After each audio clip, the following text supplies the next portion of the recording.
Hello दोस्तों, मैं Raman. Maths by Raman channel पर आप लोगों का स्वागत है। एप्लीकेशन ऑफ डेरिवेटिव्स एक चैप्टर नंबर 6.3 था, उसका एग्जाम्पल हो चुका है। आज क्वेश्चन को लेकर के आए हैं। एग्जाम्पल के बेस पे आप लोगों ने क्वेश्चन कर लिए होंगे, कुछ खास तो था नहीं, फिर भी एक हल्का सा क्वेश्चन नंबर 2 को देखते हैं। ध्यान दो इधर। y बराबर क्या है? x-1 बट्टा x-2। x not equal to 2 मतलब x का मान 2 नहीं लेना है। इसके अलावा x बराबर 10 पर स्पर्श रेखा की प्रवणता ज्ञात करना है। हम जानते हैं कि स्पर्श रेखा की प्रवणता क्या होती है। स्पर्श रेखा की जो प्रवणता होती है, बेसिकली प्रवणता कह लीजिए या ढाल कह लीजिए। क्या कह लीजिए? ढाल। रेखा का ढाल, स्लोप कह लीजिए, या इसे कह लीजिए dy/dx, या इसको कह लीजिए dy/dx। तो बेसिकली dy/dx ही निकालना है हमको, लेकिन एट पॉइंट कितना पे? x के वैल्यू 10 पे निकालना है। क्लियर? तो सॉल्यूशन है यहाँ पे, सॉल्यूशन कि y बराबर है हमारा x-1 अपॉन में x-2। ठीक है, इसका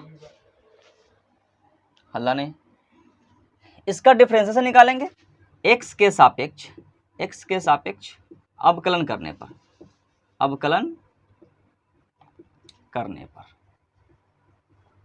ठीक है। x के सापेक्ष अवकलन करेंगे तो इधर चला आएगा dy/dx equal to dy/dx of x-1 upon x-2 u upon v का डिफरेंशिएशन क्या होता है? नीचे वाला का होल स्क्वायर, और ऊपर में चलेंगे तो नीचे वाला एज इट इज रहता है और ऊपर वाला का डिफरेंशिएशन निकालते हैं, फिर घटाव करके ऊपर वाला एज इट इज रहता है और नीचे वाला का डिफरेंशिएशन करते हैं। क्लियर ना?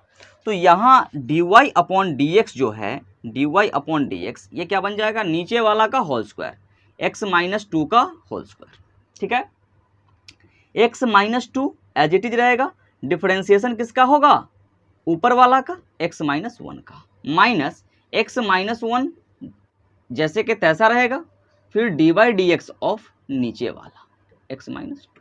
निकालिए डिफरेंशिएशन, तो यहाँ आ जाएगा dy/dx इक्वल टू x-2। ठीक है, और x-1 का डिफरेंशिएशन एक होगा केवल एक x का और कांस्टेंट का 0, माइनस x-1 इंटू इसका भी क्या होगा? एक ही होगा। ठीक है, अपॉन x-2 का होल स्क्वायर। ठीक है ना? अब इधर देखिए कि dy/dx हमारा क्या आ गया? x-2 में 1 से गुना करेंगे x-2 आ जाएगा, x-2 घटाओ x-1, ठीक है, अपॉन x-2 का होल स्क्वायर। क्लियर? इस दोनों को घटाएंगे तो क्या आ जाएगा? dy/dx बराबर x-2 minus x plus 1 upon x-2 का होल स्क्वायर। ठीक है, plus x minus x cancel हो जाएगा, -2 + 1 कितना? -1। dy/dx बराबर -1 अपॉन x-2 का होल स्क्वायर। ठीक है ना? होल स्क्वायर खोल सकते हैं लेकिन नहीं खोलेंगे, क्यों? क्योंकि हमको निकालना है स्पर्श रेखा की ही प्रवणता, और x का जो वैल्यू दिया गया है, x का वैल्यू 2 नहीं लेना है, क्योंकि 2 लेंगे तो यहाँ पे क्या बन जाएगा? नीचे 0 बन जाएगा, और 0 से किसी संख्या में हम भाग देते हैं तो नॉन डिफाइन होता है। तो कहने का मतलब है कि इसको किस पॉइंट पे चाहिए हमको? 10 पे चाहिए, x बराबर 10 पे। तो dy/dx पॉइंट 10 पे क्या आ जाएगा हमारा? -1 अपॉन 10 - 2 का होल स्क्वायर, मतलब -1/8 का होल स्क्वायर। तो dy/dx जो हमारा आया वो कितना आया? -1/64। क्लियर है? कोई दिक्कत? देखिए, क्वेश्चन नंबर 2 की है, 3 और 4 सेम है। ठीक है ना? सेम तरीका से बन जाएगा। क्वेश्चन नंबर 5 लेकर के आए हैं, ये भी 5 हम इस तरह का क्वेश्चन करा चुके हैं। एग्जाम्पल नंबर 20 है। ठीक है ना? एग्जाम्पल नंबर 20 सेम क्वेश्चन है, उसमें आपका समीकरण पूछा था, और इसमें आपको क्या है, अविलंब की प्रवणता ज्ञात करना है, ठीक है ना, केवल अविलंब की प्रवणता ज्ञात करना है। तो अविलंब की जो प्रवणता होती है बेसिकली क्या होता है, अविलंब की प्रवणता कहने का मतलब है कि हमको ढाल पूछा है अविलंब का ना, अविलंब की प्रवणता कहने का मतलब है कि ये हमसे पूछ लिया है 1/dy/dx, ठीक है ना, -1/dy/dx हमसे पूछा है और कुछ नहीं पूछा है, ठीक है, यही निकालना है हमको। तो -1/dy/dx के लिए हमको dy/dx निकालना होगा, और ये पैरामेट्रिक फॉर्म है ना, पैरामेट्रिक फॉर्म से हटके इसको हमको निकालना है आपका dy/dx। तो सबसे पहले देखिए कि x का अलग और y का अलग निकालेंगे। पैरामेट्रिक फॉर्म में अगर हमको dy/dx निकालना होता है, dy/dx निकालना होता है तो ये थीटा है पैरामीटर, इसका जो आपका प्राचलिक रूप है क्या है, थीटा है ना, तो थीटा के अकॉर्डिंग ये आ जाएगा dy/dθ अपॉन में dx/dθ, ठीक है ना। जब इसको हम थीटा के सापेक्ष अवकलन करेंगे, जब इसको हम थीटा के सापेक्ष अवकलन करेंगे तो dx/dθ आ जाएगा, और इसको हम अगर थीटा के सापेक्ष अवकलन करेंगे तो क्या आ जाएगा, dy/dθ आ जाएगा। दोनों का मान रखेंगे तो क्या आ जाएगा, dy/dx आ जाएगा, ठीक है ना। और वहां से dy/dx का मान उठा करके कहाँ रखेंगे, यहाँ रखेंगे, तो हमारा क्वेश्चन सॉल्व हो जाएगा, ठीक है ना। तो ध्यान दीजिए, सॉल्यूशन कर रहे हैं, यहाँ से सॉल्यूशन है, ठीक है। x बराबर है a cos q theta, a cos q theta. यहाँ पे लिखेंगे कि थीटा के सापेक्ष अवकलन करने पर, थीटा के सापेक्ष अवकलन करने पर, तो जब इसको थीटा के सापेक्ष अवकलन करेंगे तो dx/dθ हो जाएगा, इधर यहाँ आ जाएगा dy/dθ of a cos cube theta, ठीक है ना। तो इसको थोड़ा सा ढंग से कीजिएगा, ये हमारा बन जाएगा dx/dθ बराबर, ये कांस्टेंट है ना, ये a कांस्टेंट है, और ये x अगर cos थीटा को हम x मान ले तो x क्यू हो जाएगा, तो q बाहर चला आएगा ना, मतलब है कि 3 बाहर चला आएगा और cos स्क्वायर थीटा बचेगा, फिर किसका, d/dθ ऑफ cos थीटा को करना होगा, क्लियर, ठीक है। dx/dθ का जो वैल्यू आ गया यहाँ से क्या आया, 3a cos स्क्वायर थीटा, और cos थीटा का होता है माइनस साइन थीटा, क्लियर ना, और dθ/dθ कट जाएगा, ठीक है। तो इसको मान लेते हैं समीकरण 1, ठीक है ना, यही है हमारा। ज़्यादा से ज़्यादा इस माइनस को इधर ले आएंगे तो dx/dθ बराबर आ जाएगा, dx/dθ बराबर आ जाएगा -3a cos square theta into sine theta, ठीक है। चलो इसको मान लेते हैं समीकरण 1। अब y का, अब किसका, y का y बराबर है हमारा a साइन क्यू थीटा, क्या है, a साइन क्यू थीटा। इसे भी हम थीटा के सापेक्ष अवकलन करेंगे, थीटा के सापेक्ष अवकलन करने पर,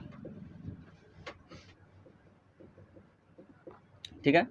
तो ये हो जाएगा हमारा dy/dθ बराबर dy/dθ of a sine cube theta, ठीक है। a कांस्टेंट है, इसका भी a बाहर चला आएगा, और इस बार हम साइन को x मान ले तो x क्यू हो जाएगा, x क्यू को q बाहर चला आएगा, dy/dθ बराबर हो जाएगा a बाहर, 3 बाहर, और साइन स्क्वायर थीटा बच जाएगा, और फिर किसका, साइन थीटा का, ठीक है ना, साइन थीटा का। तो यहाँ पे आ जाएगा dy/dθ बराबर 3a साइन स्क्वायर थीटा, और इंटू साइन थीटा का क्या हो जाता है, कॉस थीटा, समीकरण 2। समीकरण 1 और समीकरण 2 से जो है मान हमको dy/dx में रखेंगे, dy/dx बराबर होता है हमारा dy/dθ अपॉन dx/dθ। यहाँ से अगर हम मान को रखें तो क्या आ जाएगा हमारा, dy/dx बराबर, इसका जो वैल्यू है ये है 3a sine square theta into cos theta upon 3a into cos square theta into sine theta, ठीक है ना। यहाँ से माइनस में है, यहाँ माइनस है, और डिनोमिनेटर कभी माइनस होता नहीं है, ठीक है ना, माइनस ऊपर चला जाएगा, इससे ये कैंसिल आउट हो गया, ठीक है ना। ए गो साइन से ए गो साइन कट जाएगा, ए गो कॉस से ए गो कॉस कट जाएगा, ठीक है ना। तो यहाँ से हमारा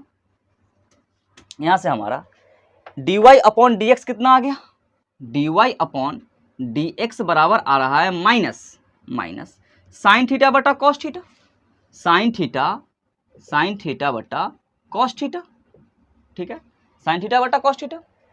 अब यहाँ से इस मान को उठा करके कहाँ रखेंगे, अभिलंब के प्रवणता के लिए। अभिलंब की जो प्रवणता होती है,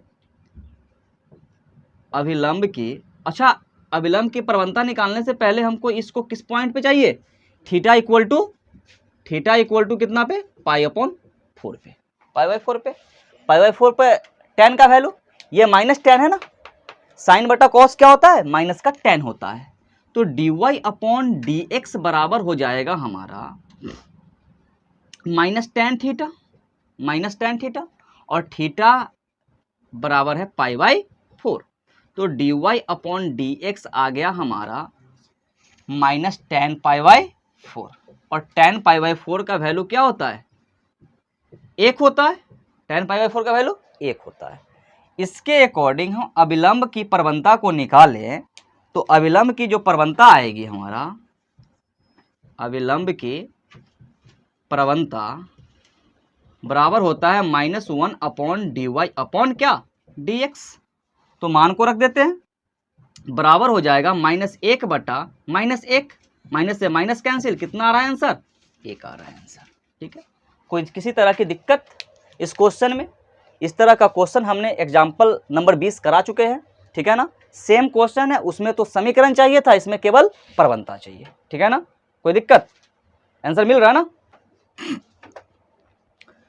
डिफरेंशिएशन और डेरिवेटिव्स में अंतर होता है, क्या होता है, डिफरेंशिएशन का मतलब है अवकलन, क्या है, अवकलन, और इसका मतलब होता है अवकलज, ठीक है ना।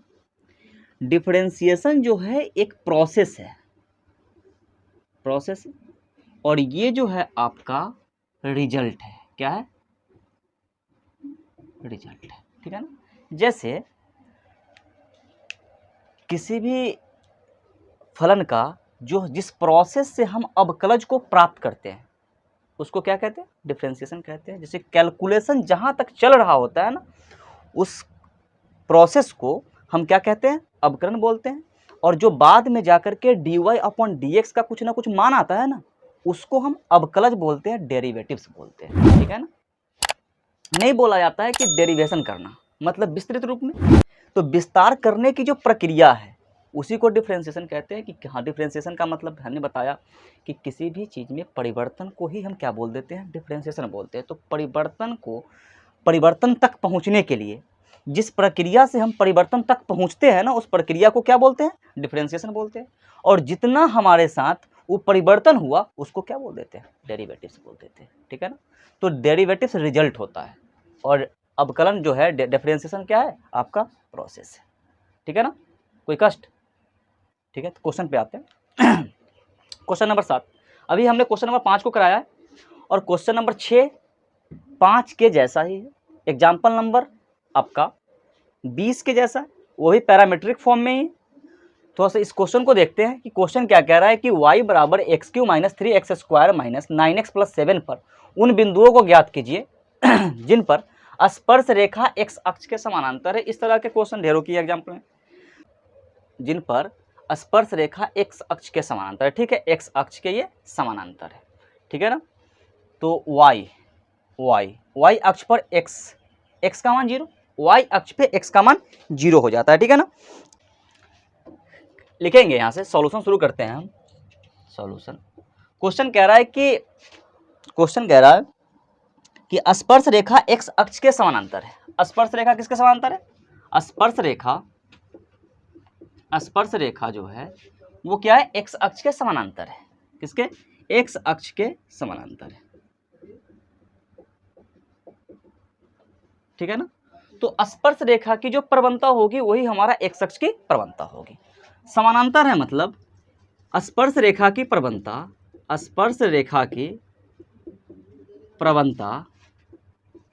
बराबर है x अक्ष की प्रवणता, और x अक्ष पे एक्स अक्ष के समानांतर अगर कोई रेखा है तो ये एक्स अक्ष के साथ कितना डिग्री का कोण बना रहा है? 0 डिग्री का कोण बना रहा है। तो 0 डिग्री का कोण बना रहा है तो वही tan 0 का वैल्यू 0, मतलब है कि हमारा यहाँ से ये पता चल रहा है कि dy अपॉन dx का जो वैल्यू आ रहा है वो कितना आ रहा है? 0 आ रहा है। इसी पे सोल्व करेंगे तो हमारा y का वैल्यू दिया गया है, y बराबर है x Q minus 3x square minus 9x plus कितना 7। x के सापेक्ष अवकलन करेंगे dy अपॉन dx आ जाएगा। x के सापेक्ष अवकलन करने पर तो ये आ गया हमारा dy अपॉन dx, और इसको थोड़ा जल्दी कर लेते हैं। एक्स क्यू का क्या हो जाएगा? 3x स्क्वायर माइनस 3 दूना के 6x और माइनस 9 और प्लस में क्या 0, यही आ गया। तो dy अपॉन dx का वैल्यू क्या है? 0 है। 0 बराबर क्या हो जाएगा? 3x square minus 6x minus 9। ये आ गया हमारा एक समीकरण, ठीक है ना। उन बिंदुओं को ज्ञात करना। हमको बिंदु चाहिए, बिंदु का मतलब है कि x, y चाहिए हमको, ठीक है ना, x, y, ठीक है। तो अब क्या यहां से आ जाएंगे, इसका द्विघात को तोड़ेंगे कि चूंकि 3x square minus 6x minus 9 कितना के बराबर है? 0 के बराबर है। यहां से हमको x का वैल्यू मिलेगा, x का वैल्यू के लिए अब क्या करें, इधर से 3 कॉमन है ना, 3 को कॉमन ले लो, 3 कॉमन आ जाएगा, क्या बचा एक्स स्क्वायर माइनस कितना 2x और माइनस कितना 3 इक्वल टू 0, ठीक है। ये 3 उधर जाकर के भाग हो जाएगा तो X square minus 2x minus 3 equal to 0। अब इसका तोड़ो, X square minus 3x plus x minus 3 equal to 0। 3 लाना है हमको, 3 से हमको क्या लाना है? 2x लाना है। तो माइनस 3 में 1 से गुना करेंगे तो 3 आ जाएगा, और माइनस 3 प्लस 1 बराबर कितना? माइनस 2, ठीक है। इस दोनों में से क्या कॉमन है? x माइनस 3, और इस दोनों में से क्या कॉमन है? प्लस 1, x माइनस 3 बराबर 0। x minus 3 common, x plus 1 भी कॉमन बराबर 0। एक बार x माइनस 3 बराबर 0 करेंगे तो x का मान कितना आ गया? 3, और एक बार x प्लस 1 बराबर 0 करेंगे तो x का मान कितना आ गया? माइनस 1। हमारा x का 2 मान आ रहा है तो y का भी कितना मान आएगा? 2 मान आएगा। x का अगर 2 मान आ रहा है तो y का भी हमारा क्या मान आएगा? 2 मान आएगा। जब x बराबर हम अगर 3 लेते हैं, 3 लिए 3, तो y बराबर क्या है? y बराबर यहाँ है ना, y बराबर ये है x Q minus 3x square, x Q minus 3x square, ठीक है, हाँ, x Q minus 3x square minus 6x है ना, 9x है, सॉरी 9x प्लस 7। तो y बराबर 3 का क्यूब माइनस 3 गुने 3 का स्क्वायर माइनस 9 गुना के 3 और प्लस में 7, ठीक है। y बराबर आ गया हमारा 27 माइनस 9 तिया 27 माइनस 9 तिया 27 और प्लस में 7, ये दोनों कट के कैंसिल हो गया। y बराबर 27 प्लस 7 माइनस 20। तो यहाँ जो हमारा बिंदु आया, वो क्या आया? 3 कॉमा माइनस 20, 3 कॉमा माइनस 20। दूसरा बिंदु निकालेंगे, दूसरा बिंदु को हम इधर निकालते हैं, ठीक है, इधर जगह थोड़ा सा कम है। इधर देखिए, जब x बराबर इससे तो निकाल लिए 3 कॉमा 20 आया, माइनस 1 लेंगे, कितना लेंगे? माइनस 1। तो y बराबर कितना है? तो y बराबर यही है ना हमारा x Q minus 3x square minus 9x plus कितना 7। मान को रखिए, x बराबर 1 माइनस 1 का क्यूब माइनस 3 गुना माइनस 1 का स्क्वायर माइनस 9 गुना के माइनस 1 और प्लस कितना 7। माइनस 1 का क्यूब माइनस 1 माइनस 1 का स्क्वायर प्लस हो जाता है, तो यहाँ पे आ जाएगा कितना? माइनस 3 माइनस प्लस 9 प्लस कितना 7, 9 और 7 कितना 16 और माइनस 4 प्लस कितना 16, मतलब कितना आ गया? 12 आ गया। यहाँ से y का मान कितना आ गया? 12। तो दूसरा जो बिंदु होगा ये बिंदु 1 है, और बिंदु 2 जो आ गया हमारा, बिंदु 2 कितना आ गया हमारा? x का मान माइनस 1 लिए थे और y का मान कितना आया? 12। तो यही दो आंसर है, ठीक है ना, कोई दिक्कत?